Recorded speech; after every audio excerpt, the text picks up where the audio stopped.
দেখবা যদি বড় বড় জাহাজ যখন ওই সমুদ্রের ভিতর থেকে রওনা করবে আর দূরবীন মারিয়ে যখন দেখবে যে সমুদ্রের ভিতরে একটা পোনার মতো কি জানি একটা ভাসতেছে, তোমাকে তারা ফালাইয়া যাইতে পারবে না।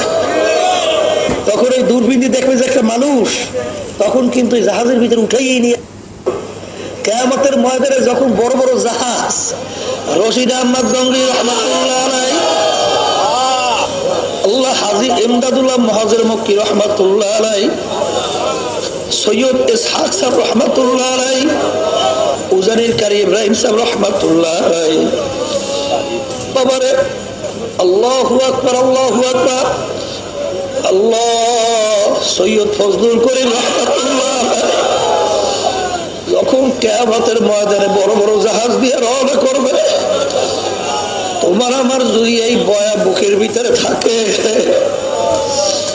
ডাক দিয়ে বলবে আল্লাহ আল্লাহ। ওদেরকে বলছিলাম কথা ছাড়ে না, আমাদের কথা অনুযায়ী ঔষধ ব্যবহার করছে। মাবুদের দরবার বলবে মাবুদ গো, ওরা মূর্খ, ওরা কিছু বোঝে নাই, যা বলছি ছাড়ে নাই।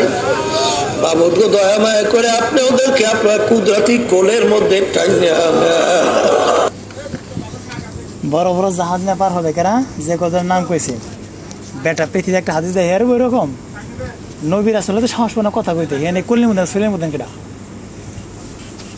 কত বড় গাধা।